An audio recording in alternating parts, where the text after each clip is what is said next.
How you doing, guys? Lots Collector here, back at the house. Just wanted to let you guys know that we just did a haul over here in Folsom, California, and it's a haul of vintage radio equipment, analog radio equipment, I believe it is. You guys might want to correct me if I'm wrong. Just leave a comment and let me know what I really have here. I'm not really familiar with all this, but I know that this stuff sells well on eBay. Check it out, okay? All right, so here we go. I'll just pan over the stuff that we just purchased. It's really awesome vintage radio equipment, like 1980s or so. We've got this awesome right here, Philco model 4150 from 1940. It says right there. You see that, guys? All right. That's what the owner wrote. And I believe that's a year right there. 1940, and it says works good. You see that? When I go to the garage sales, this was a garage sale I went to over here in Folsom, California. At the beginning, I used to look everything up, and now I just kind of have a feeling of what sells on eBay, so I don't waste too much time looking things up on eBay and pricing things right there in front of the owner and making it feel awkward. But at the beginning, I would suggest that you guys actually look everything up so that you get the feel of how much something is going for. When you go on the eBay app to price your items, so yes, when you go to your garage sales and you want to price an item appropriately, especially when it's the first time you go out there and you're starting your eBay business, it's look up everything. That's what I used to do when I first started. I would have my eBay app installed on the phone, and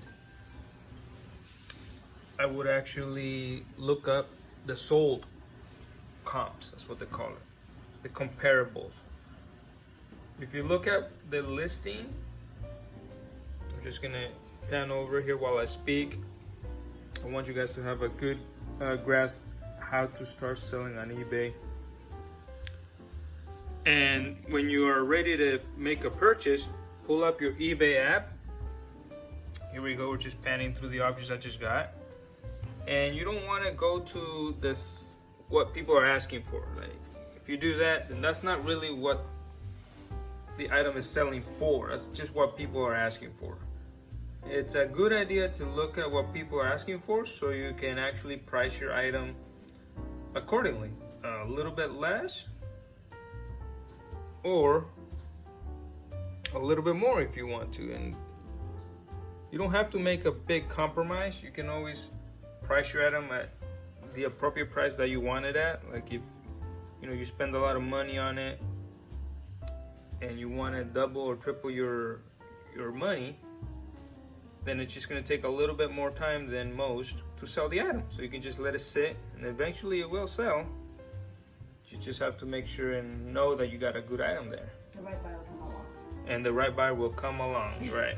So in the eBay app, but the best way to price an item is to look at the sold comparables,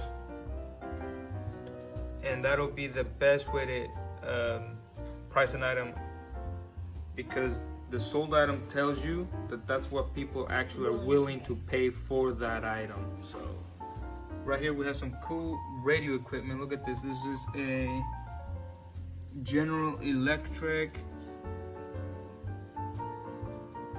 some type of radio equipment, and this is another tuning Q balance. Get all the information from them. Yeah. And then that's an old radio right there. Old school Radio Shack equipment. Power supply right there. We got an awesome power supply over here. right there. This is an old kind of modem right there. The cables are right there.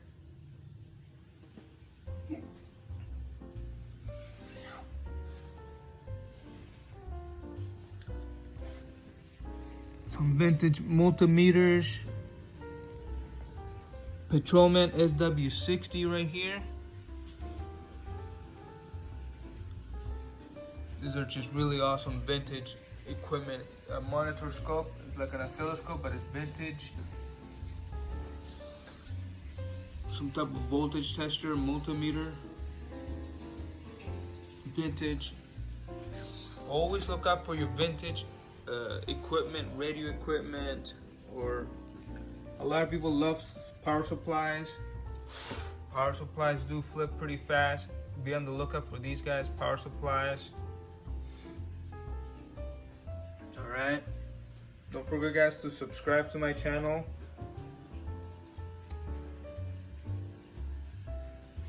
And stay free. Have a great one. Bye-bye.